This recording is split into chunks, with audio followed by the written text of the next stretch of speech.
Dav Zayin, 4 lignes avant la fin.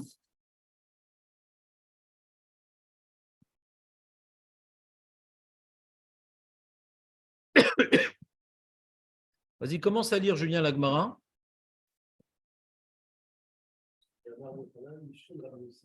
Voilà, Rabbi Yochanan rapporte au propos de Rabbi aussi que quoi?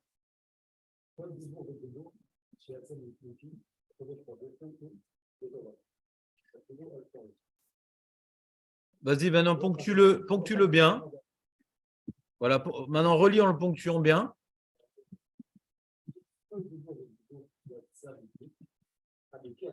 Voilà.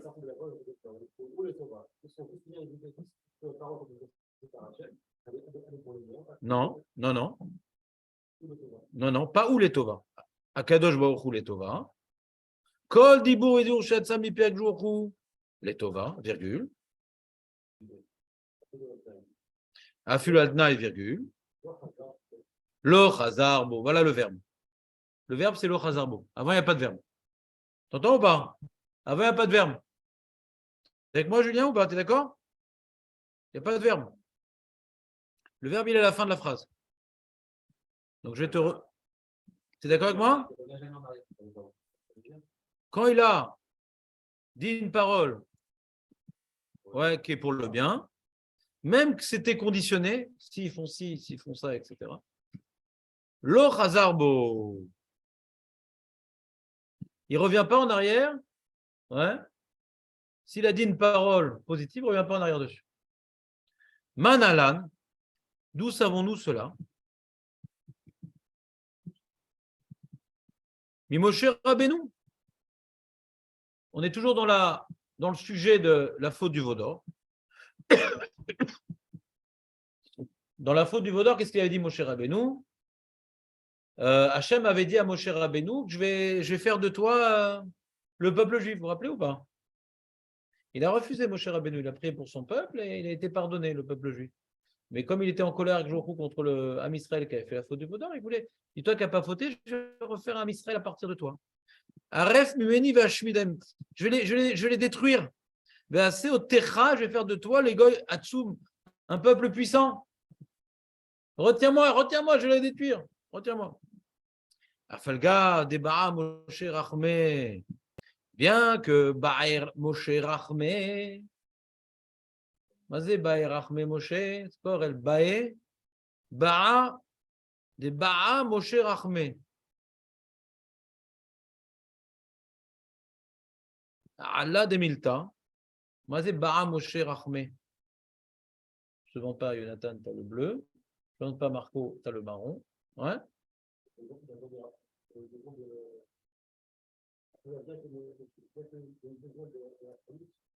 Non, non, non. Baïrachmé, c'est prier. Baïrachmé, c'est prier. Bien qu'il a prié Moshe sur Hala de Milta, Vebatla, il a prié sur ces choses-là, il a annulé. Baïrachmane, c'est prier, les amis. On est dans ma Sechet Brachot, c'est important de connaître cette expression.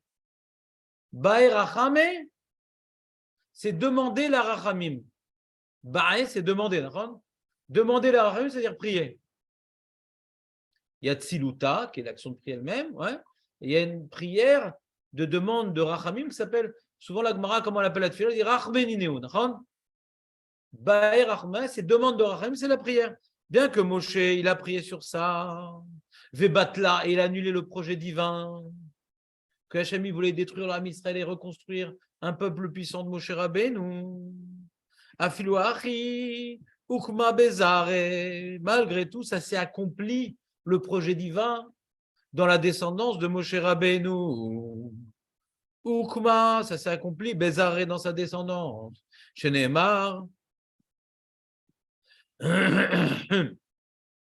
C'est dans Divrei Yamim, je pense, ouais, Divrei Yamim. Bnei Moshe, Gershom et Eliezer. Continue pas sous, Veyu, Bnei Eliezer, Rechavie, Arosh, ou Bnei Rechavie, Rabou le Mala. Donc il y a dans la descendance de Moshe. Ouais. C'est pas sous que.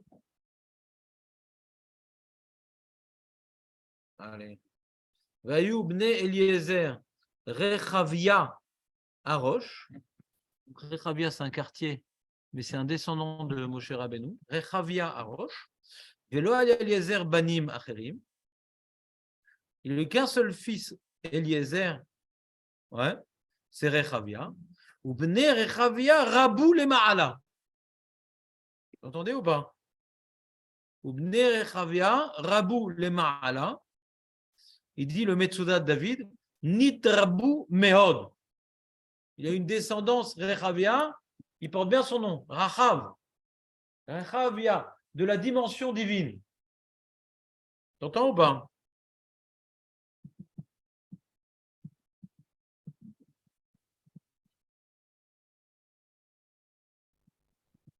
Et donc la Gemara, elle rapporte de ce verset-là, un enseignement, que Hachem voulait faire un peuple puissant qui devait être de Moshe Rabbeinu. Moshe Rabbeinu, il a prié que Hachem ne détruise pas le Ham Israël. Mais ce que Hachem, il avait promis de faire de lui un peuple puissant, bien que ça dépendait de la destruction du Ham Israël, eux vont être détruits et toi, tu vas être un peuple puissant. Ouais. Malgré tout, Hachem n'a pas annulé la bonne nouvelle qu'il avait annoncée à Moshe, qui va sortir de toi un peuple puissant. C'est-à-dire que Moshe, il est Lévi. Donc, s'il y a eu plein de descendants de Moshe, il y a que beaucoup de Lévim aujourd'hui, c'est descendants de Moshe Rabbeinu, du coup. Il y a qu'aujourd'hui, quand tu connais un Lévi, Yacholot, c'est un descendant direct de Moshe Rabbeinu, Yacholot. Il y a eu, ouais, dans la tribu de Lévi, une branche énorme qui s'appelle les Bnei Moshe, les Bnei Rechavia. Tu savais ça, Aurel, ou pas? C'est intéressant. Vetane Rabbi Yosef, les Mala Mishishim Ribo. Combien Shishim Ribo?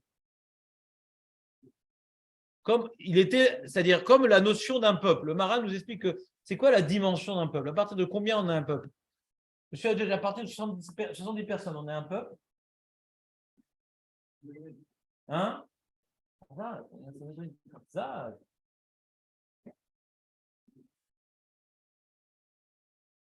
C'est qu'ils étaient 120. Mais le 70 personnes, c'est pas un peuple encore. C'est plus une famille, mais c'est pas encore un peuple. Donc 70, c'est déjà une tellement grande famille, on dirait une tribu. Un peuple, c'est à partir de 600 000 hommes. On voit que l'âme Israël. Le Maral explique pourquoi maintenant Hachem il a décidé de nous sortir d'Égypte quand on était 600 000 hommes de 20 à 50 ans.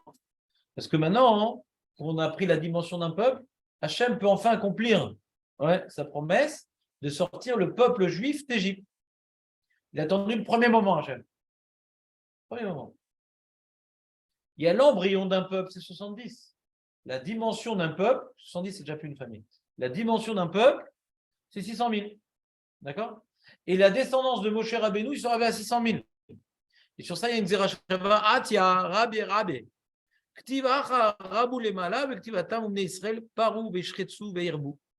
Donc, il fait Rav Yosef une Zerachava que l'homme Israël il a pu atteindre la dimension d'un peuple en étant 600 000.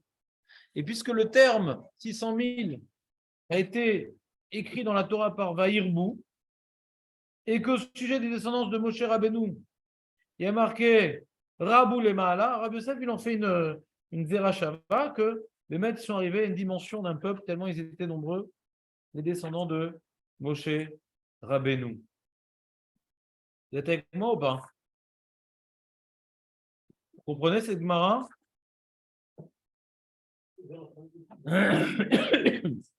Comment? Dans Divrei Yamim. Divrei Yamim. Tu as déjà étudié ce livre Divrei Yamim? Ça s'appelle comment en français Divrei Yamim, Marco? Chronique. Les chroniques. Divrei Yamim.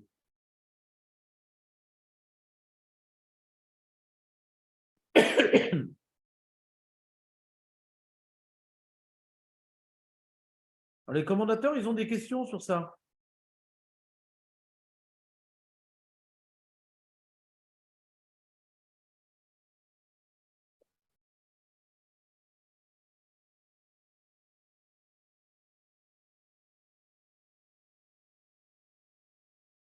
dans la Torah, ça n'a pas l'air d'être confirmé, cette affirmation-là. La Gemara nous affirme un truc, au nom de Rav Yossi, que ce que Hachem a promis, ça ne s'annule pas.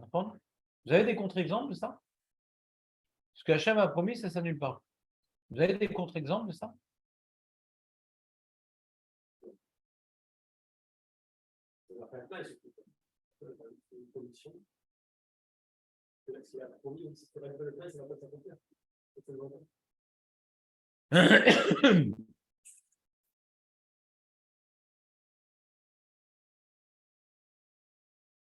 Ouais. Vous avez des contre-exemples de ça? Non, maintenant Hachem, il a dit quelque chose à quelqu'un, ça s'accomplit. Il y a un exemple dans la Torah qui ne semble pas suivre ce modèle rassurant. Il y a un modèle rassurant, Hachem, il est gentil et tout. Vous avez un exemple dans la Torah ou pas? 410, il n'y a pas écrit. Mais c'est dans le négatif, là, c'est pas dans le positif. Oui. Non. Dans le négatif, va taille que Hachem il annule. On parle dans le positif. Vous n'avez pas exemple dans la Torah?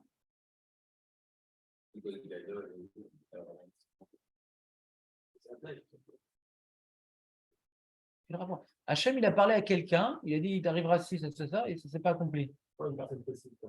Une personne, hein. Non, mais moi, je vous aide. Je vous dis dans quel cadre on voit une contradiction. Je dis ce que dit la Gemara. En tout cas, on voit qu'Hachem, il a parlé à quelqu'un et ça ne s'est pas accompli.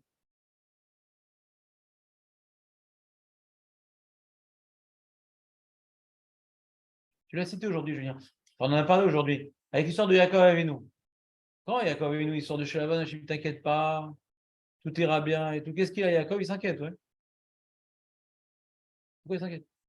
Il y a une promesse, Pourquoi il s'inquiète? Adishema Igromachet, Azma Igromachet. C'est un tnaï, Igromachet. Je vous donne un exemple.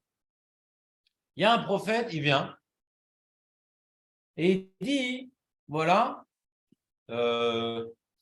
on est combien? On est le 6-11, d'accord? Donc le 11-11-22, c'est un multiple. Le 11-11-22, parce qu'on est en 22, donc si tu fais le 11 et 11, ça fait 22, d'accord? Et 22, voilà les flics. Donc on dit, si le 11-11-22 à cette date-là, qu'est-ce qui va se passer? Le Mashiach va venir, il n'y aura plus de balagan à la Knesset, on efface toute la Knesset, on a voté pour rien. Oui, on efface toute la Knesset, et maintenant, ça y est, on établit le règne du Mashiach, etc. Je dis que je suis prophète, bon, il faut que je me fasse un peu plus pousser la barbe, mais bon, truc, belle barbe, bien blanche, bien tout ça, et je fais une prophétie comme ça, Hachem m'a parlé, il m'a dit ça. On arrive le 11-11, il y a juste des promos sur AliExpress, mais pas plus.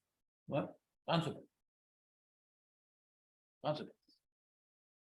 C'est quoi la lacha? On tue le mec. Pourquoi? Parce qu'une promesse qu'Hachem a dit à un prophète, même si on est devenu rachat au milieu, c'était bien, même si on est devenu rachat au milieu, une promesse positive, Hachem ne revient pas dessus. Jamais. Si le prophète il dit, voilà, le 11-11, il y aura une dictature qui va se mettre en place en Israël et on va tuer tous les Chilonim et tous les Smoladim, par exemple. Qui est une mauvaise prophétie. C'est une mauvaise prophétie. Là, plutôt, on va on fait un truc pareil, mais plutôt, ce serait quelque chose de positif, c'est quelque chose de très négatif. On attend le Mashiach et on a maintenant une dictature, chas v'shalom. Ça ne se passe pas. Le prophète qui a dit ça, on ne va pas le tuer. Ah, pourquoi? Parce que quand le prophète, c'est le boulot du prophète de nous dire des mauvaises prophéties. Et pourquoi ils nous disent des mauvaises prophéties? Qu'il a entendu d'Hachem, bien sûr. Pour qu'on fasse chouva, et quand on fait chouva, ça l'annule. Et comme maintenant, il y a une mauvaise. C'est une paracha dans la Torah. On parle de Shoftim. La Torah explicitement nous parle des deux cas. Quand le prophète il dit quelque chose de positif, ça ne s'accomplit pas, on le tue. On sait que c'est un menteur. Et quand maintenant il vient dire une prophétie négative et que Bémet, ça ne s'accomplit pas, on ne le tue pas parce qu'on a sûrement dû faire tchouva, c'est pour ça que c'est annulé. D'accord? C'est bon? Donc, c'est ce qu'on voit ici dans la Gemara. Hein. Quand c'est une prophétie positive, ouais, même si en attendant, on a fait des avérotes, ça va quand même s'appliquer. C'est bon ou pas? Cette Gemara, en vérité, elle vient juste répéter ce qui est écrit dans une paracha sur le prophète qui annonce une prophétie positive. Parce que dans ce cas-là, on pourra jamais... Pourquoi Hachem il a fait ça? Parce qu'en vérité, Hachem, qu'est-ce qu'il a fait? Il y a toujours des mecs qui viennent et se prennent pour des prophètes. D'accord? Tu sais que c'est un prophète qui est vrai ou qui est faux. D'où je peux savoir? Hachem, il a mis un truc dans la réalité de la prophétie. Que quand maintenant, parce que souvent le faux prophète, tu sais ce qu'il fait? Le faux prophète, il fait des prophéties angoissantes ou rassurantes, le faux prophète, en général. Hein? Rassurante. Bah oui, lui va être élu. Le faux prophète, il dit, ne vous inquiétez pas, continuez à faire la Vodazara, Hachem vous aime comme vous êtes. Ah, il est bien ce prophète, je l'aime bien. J'aime bien. Et on voit que tous les vrais prophètes, on a les livres dans le Navi, bah, ils sont très angoissants. Hachem va venir, là, le mal va venir du nord, il va tout vous détruire, vous allez manger vos enfants, ouais, pour leur faire tchouva. Et les faux prophètes disent, ma pitom, lo écrit cloum, losé, il ne va rien se passer, ne vous inquiétez pas. Donc le faux prophète il a toujours un outil très populaire, ouais, très démago, qui est, ne vous inquiétez pas, Hachem vous aime comme vous êtes, il n'y aura que du bonheur. Hachem, qu'est-ce qu'il a fait? Il a dit, bon, pour qu'on sache faire la différence entre le vrai prophète et le faux prophète, Hachem, il veut qu'on élimine les faux prophètes. Que pas n'importe qui peut prendre la parole, surtout pour dire des messages rassurants. Alors, comment on fait? Si un prophète, il vient dire au nom d'Hachem qu'il y a quelque chose de positif qui va se passer, eh bien, à 100%, c'est Hachem qui l'a dit, ça se passe. Ah, peut-être on a fait d'avérotes au milieu, on s'en fiche. En vérité, c'est une technique pour éliminer les faux prophètes. Tu comprends, Julien? Mais ça n'a aucun rapport avec Yaakov Avinu. Donc, il n'y a aucune question sur Yaakov Avinu. C'est une technique pour effacer les mauvais prophètes. C'est tout. Quand maintenant tu as un peuple juif et des mauvais prophètes, il faut trouver une technique pour comment les neutraliser, ces voyous. C'est des voyous, ouais. Ils viennent pousser les gens à la faute, c'est la chose la plus grave qui puisse exister. Des voyous. Mais quand Hachem parle à Yaakov Avinu, là, il n'y a pas un Sanhedrin qui va tuer Yaakov Avinu, il n'y a pas de prophète, c'est Hachem qui parle directement à Yaakov Avinu sans passer par un prophète. Alors ça, il sait très bien, comment dirais-je, Yaakov Avinu, que ce que Hachem lui promet, c'est par rapport à la dimension spirituelle à laquelle il était à ce moment-là.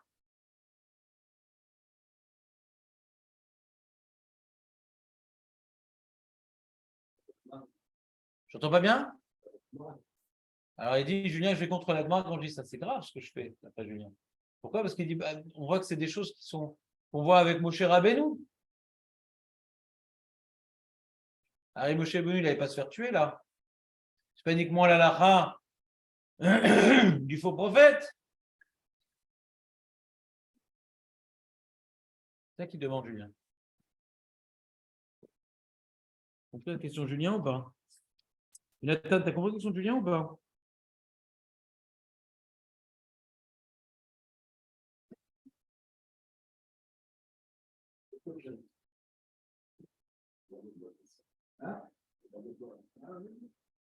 Le Rambam, la réponse que lui, il dit, donc le Rambam pose la question, pourquoi Yaakov a eu peur puisqu'il a eu une promesse? Alors le Rambam, il fait un chilouk. Il dit, il y a une différence entre une aftacha et une évoie.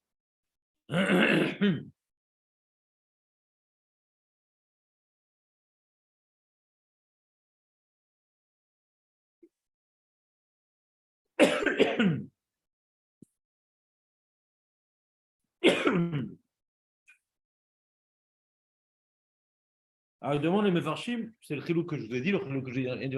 Une aftacha à un homme, elle dépend de l'homme. Une névoie, hein. Alors là, Hachem est obligé de l'accomplir parce que c'est un avis qui parle. Ouais, ça c'est le Rambam qui dit ce chilou-là.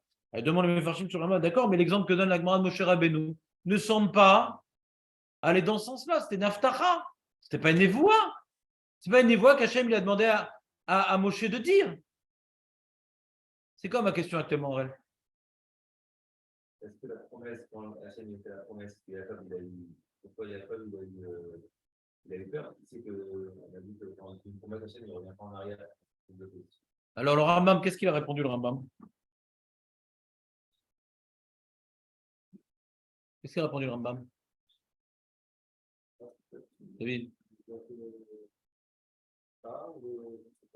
Aftacha et Nevoa. Chazak. C'est quoi la différence?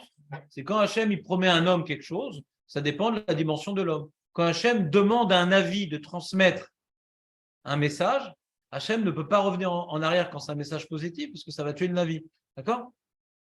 C'est le chilouk du Rambam. Demande les Mefarshim, mais ici, ce n'est pas un message que Hachem lui a demandé à Moshe de transmettre.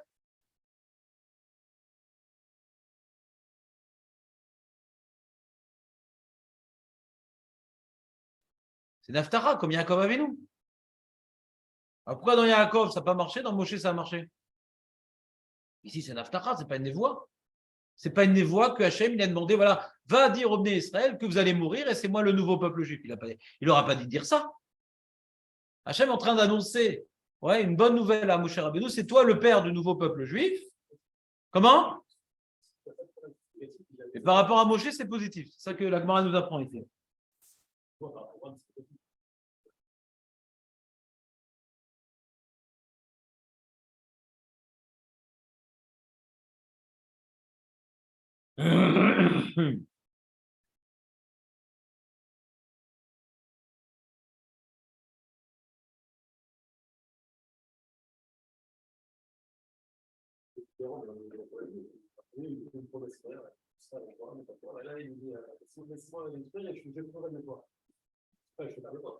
Quoi?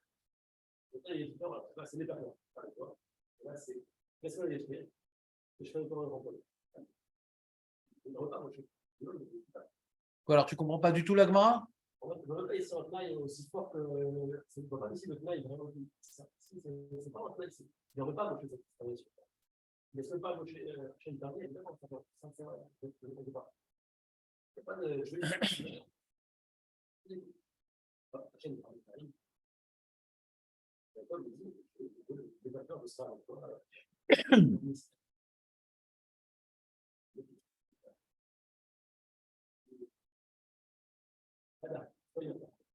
Pour Yaakov, c'est pas une Haftara? Avec Yaakov, il n'y a pas d'Haftara? Ah. C'est un dialogue. Si on parle à chaque fois qu'il est bouché dans un dialogue, c'est même pas une Haftara. Alors, reprenons les mots de la Gemara. C'est machma comme Julien. Kol dibour vedibour sheyatsa mipi akadosh baruch hu letova.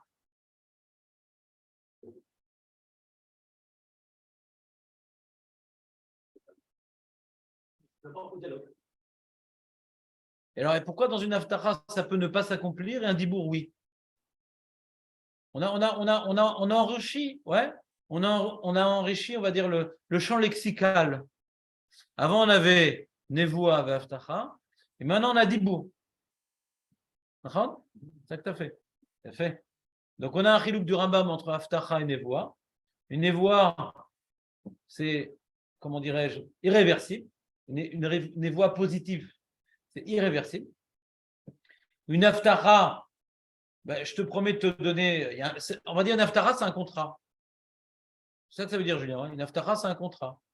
Parce que je vois que tu es avec moi, je suis avec toi. Et là, Jacob, il a très peur, il dit, je ne sais pas si je suis encore avec Hachem, j'ai fait quand même une alliance avec Lavan. Non? Et ce n'était pas blanc-blanc. Donc, peut-être que la personne à qui il a parlé, moi-même, c'est plus le même. Parce que j'ai fait quelque chose, c'est pas évident que j'ai eu le droit de faire une alliance avec Lavan. Peut-être que j'aurais pas dû faire. Donc peut-être ce que Hachem m'a promis. Tu promets à un enfant de lui acheter une glace, mais ça dépend aussi comment il se comporte. Il dit, j'ai rapporté, j'ai eu 20 sur 20 en mathématiques, je dois avoir la glace. Oui, mais d'accord, mais en attendant, tu m'as craché au visage quand même. C'est vrai que les 20 sur 20 en mathématiques, c'est bien, mais en attendant, tu as fait quelque chose que c'est logique que tu ne le reçois plus, même que tu as accompli précisément ce truc-là, mais globalement, tu as un mec qui pose problème, quoi. Pourquoi tu recevrais un truc pareil? Mais là, c'est c'est un dibour. Et ce qu'on comprend pas, moi, ce que je comprends pas dans cette Gemara, c'est que quelle est la situation de Moshe Rabbeinu, c'est-à-dire c'est un dibour les Tova, ouais. Et je comprends pas très bien cette Gemara. Pourquoi je veux dire je comprends pas très bien, c'est-à-dire ça s'est pas accompli en Moshe en vérité, c'est-à-dire c'est même pas ses enfants qui étaient nombreux. Il n'a même pas vu cet Haftar. Il n'a même pas vu ce dibour s'accomplir, ouais. Lui, il est mort avant tout ça. Il n'a pas vu la grande descendance qu'il a eue, ouais. Donc, c'est même pas une récompense de son vivant, etc. C'est bizarre, non? Qu'est-ce qu'il gagne dans tout ça? Surtout qu'on sait que les enfants de Moshe, c'était pas au niveau de Moshe. C'est pour ça que Moshe, il n'a pas pris ses enfants pour être sa descendance spirituelle, mais c'est Yoshua qui a suivi le travail. Les enfants de Moshe n'étaient pas comme Moshe. Donc, pourquoi ils ont bénéficié des paroles divines qui, sauf n'étaient plus d'actualité parce que Hachem n'a pas détruit le peuple juif.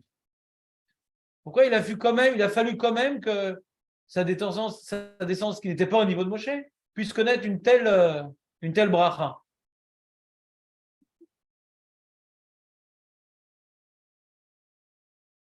C'est pas évident de comprendre cette bracha, non? Bon, il faut que j'approfondisse. Je la reprenne, j'approfondisse. On a juste découvert, il y a 3 choses. Il y a Dibour, Haftacha, Venevoa.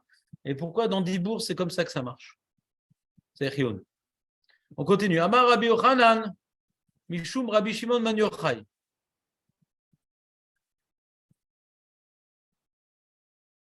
Comme dirait David, c'est un bisou. Miyom Shebara, un bisou sec, parce que c'est la paracha de l'Echlecha. Il n'est pas humide. Miyom Shebara Kadosh Baruch et Oilom.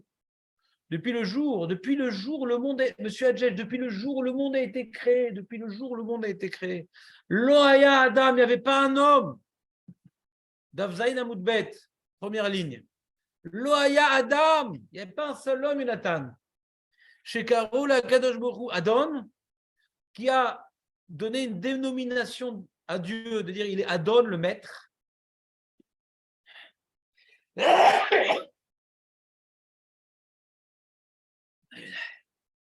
Hatsheba, Akadosh, Hatsheba Abraham, Vekaro Adon. Chez Neymar, Vayomer, Adon, Bemaïda, qui irachena. C'est marrant. T'entends Marco ou pas? C'est ni Adam Arishon, ni Hanor, ni Noach, ni les grands, ni Shem. Ils ont appelé Hachem Adon. C'est quoi Adon? C'est le maître. Le premier à avoir appelé Hachem c'est-à-dire le premier à avoir vu que Hachem c'est le Adon et s'adresser à lui sous cette forme-là, c'est Abraham Avinu. T'entends Julien ou pas?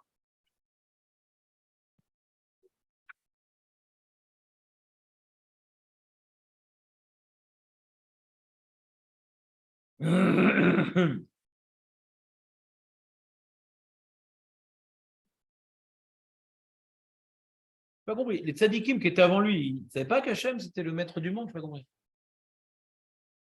Vous pensez que c'était quoi Dieu? Adam Arishon, il était croyant. Noir, il était croyant. Tzadik Tamim, et Dorotav. Vous pensez que c'était quoi Dieu? C'était pas le Adon Olam? Qu'est-ce qu'ils priaient avant la tefila? Adon Olam, Hachem. Tout le monde prie ça. Ils ne le priaient pas eux?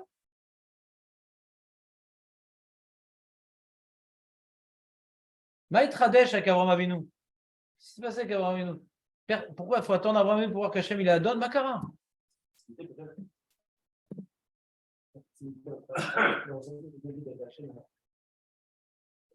Adon. Ah. Tu dis Agma, c'est mal exprimé. On aurait dû dire Lokara, Loy Adam chez Karol Adoni. Ouais. C'est mal exprimé l'Agma. Ça c'est Adoni que tu es de m'aider, pas Adon. Je suis d'accord avec toi, mais l'Agmara, elle ne dit pas comme toi. Elle rapporte un verset dans lequel on voit le terme Adon. Ouais. Mais toi, tu dis la particularité, c'est qu'Abraham, il s'est vu appartenir entièrement à Dieu. Comme ça, je viens être Médéect. Et sur ça, j'ai une remarque. Je dis, la Gemara, elle ne met pas ça en avant. C'est-à-dire que moi, je viens qu'elle ne met pas ça en avant. On parle de Adon, la Gemara. Dans le Passouk, tu aurais pu dire ça, mais dans la Gemara, elle ne met pas ça en avant.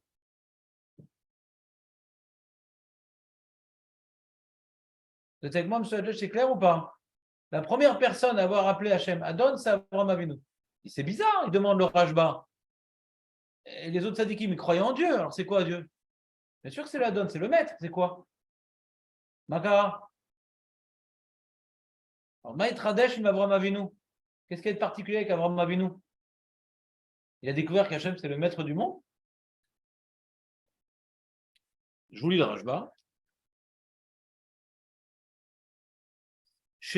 Bimé Abraham vekodem lo ayu bnei Adam ovdim letzlamim. Il faisait Avodazara, son époque et avant.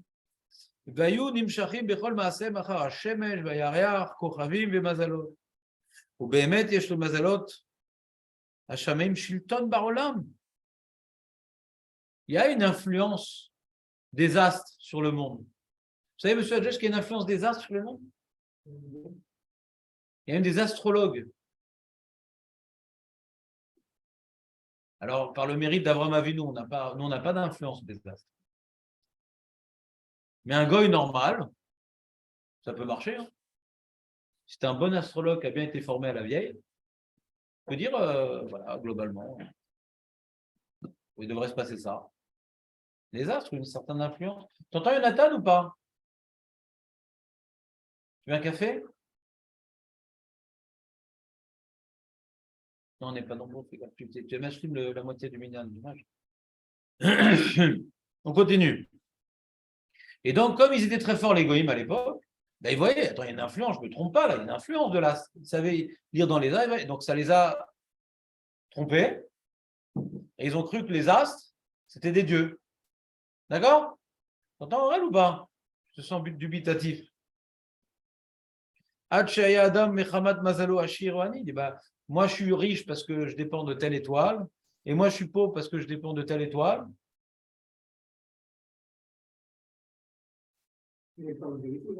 Molid ou Akar, moi j'ai des enfants parce que je dépends de telle étoile, moi je suis Akar, Shalom, stérile.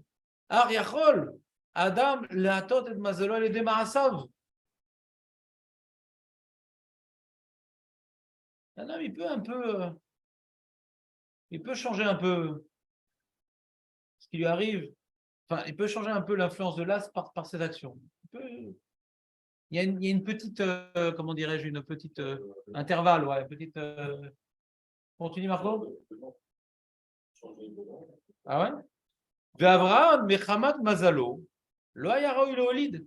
Abraham, il avait un mazal qu'il ne pouvait pas avoir d'enfant. C'est dans la paracha de David, n'est-ce pas? C'est ça qu'Hachem l'a appelé Avraham. Il a changé de nom. Ce que dit Marco, non, c'est ça que tu voulais dire, Marco. Sur le même banc, le banc des accusés, c'est extraordinaire.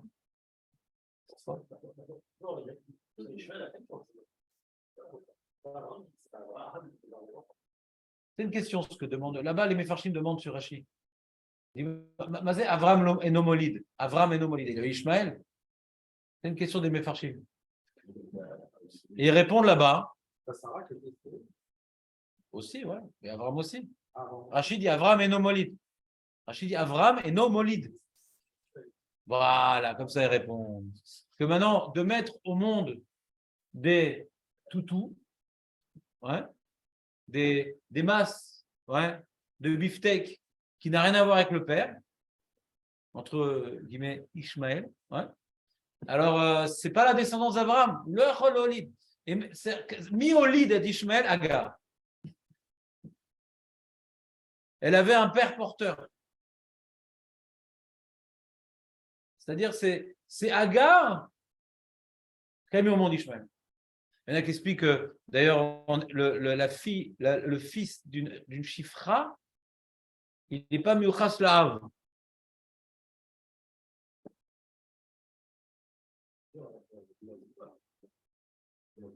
Bon, c'est quoi leur statut de chifra, ouais?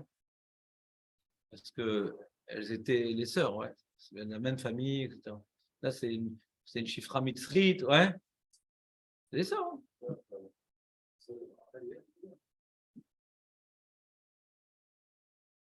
Il paraît bien là, c'est des sœurs, non? Hein? Des demi-sœurs. Tov. Non, je suis difficile, je te raconte. J'ai juste, comme j'ai un peu tué à Paracha parce que c'était celle de la semaine. Alors j'ai regardé Rashi. Alors bien sûr, je dis Adam et Nomolim, Avram et Nomolim, Avram et Nomolim, Mazel Avram. Alors ils expliquent là-bas sur place. C'est pas un enfant. Pas un enfant de lui, en vérité. Mais c'est compliqué comme idée, quoi. C'est compliqué, ouais. C'est difficile à lire. Mais bon, Chazal, comme ça, ils disent. Donc le Rashba, il reprend Chazal. Il met pas une loupe sur ce Chazal. Il reprend Chazal. Que dans les astres, il y a marqué, c'est Avram ne pourra pas mettre au monde, d'après les astres, ouais, un enfant digne de lui. C'est ça que ça veut dire.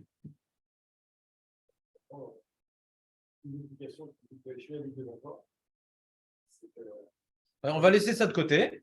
On va continuer. Et je dis, c'est un sujet compliqué, je l'admets. Mais ce n'est pas notre sujet. Ouais, pas notre sujet. Donc, quand ce n'est pas notre sujet, ça veut dire deux choses. C'est que je ne l'ai pas préparé. Ben non, ce n'est pas notre sujet. Hein? Ouais, donc je préfère qu'on parle ensemble des sujets que j'ai préparés, comme ça vous allez plus profiter. On peut rester sur des chélotes, mais c'est dommage. Alors, continuons le Rashba, qui prend pour argent comptant ce Chazal. Et dit donc, le Chazal nous a dit qu'Avraham est nomolide. C'est comme ça écrit dans les étoiles. Et là, Shinit Allah b'ma'asav leidabek bakadosh baruch hu shu adon hakol velachen lo haya bekoach mazalo levatel mimeno eta olada. ומשום כך קרא לקדוש ברוך הוא בשם אדון, שמכיוון שהוליד נודע לאנשי דורו שהקדוש ברוך הוא אדון על מערכות אלו ויכול לבטל את כוחם, וממנו נדע להם שאין בהם אלוקות, כי אין אלוקות במי שיש מעליו מי שסותר את כוחו. Donc il dit le Rashba un truc pareil. Il dit que les gens connaissaient les astres et savaient que Abraham est nomolide. Abraham est nomolide.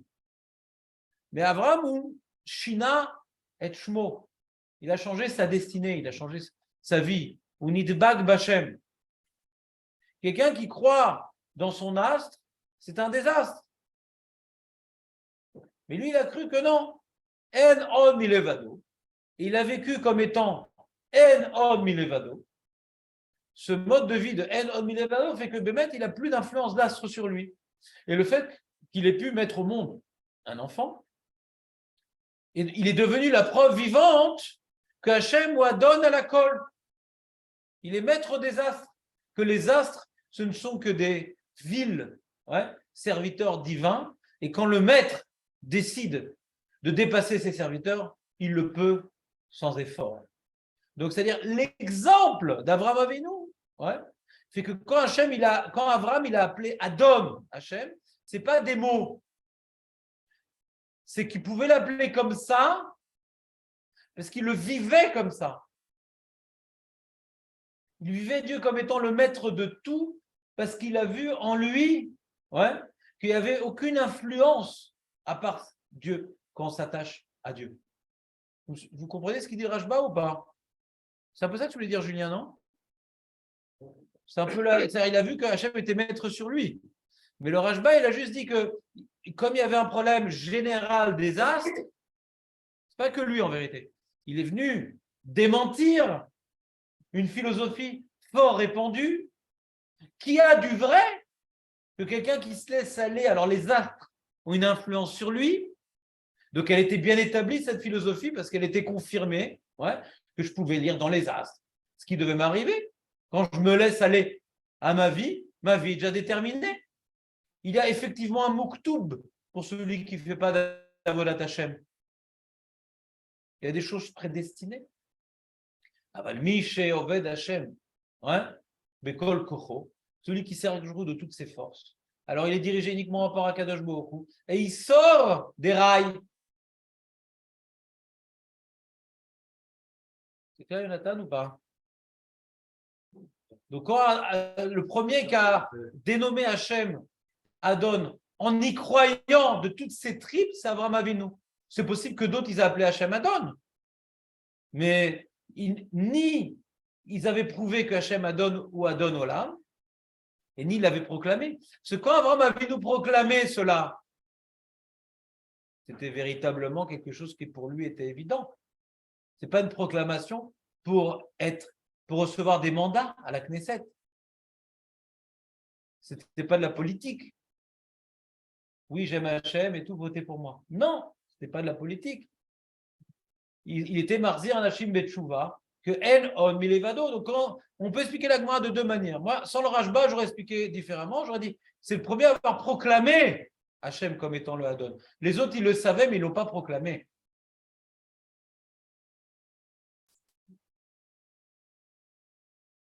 C'est le premier à avoir proclamé que Hachem, il est le Hadon. Le Rashba, il dit plus.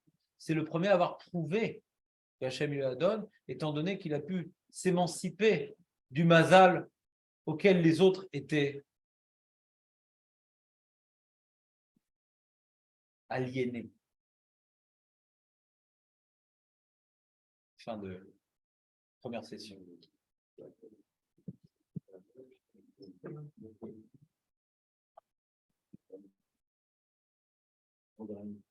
Alors pour les chômeurs, ouais, il y a un cours jusqu'à 11h30.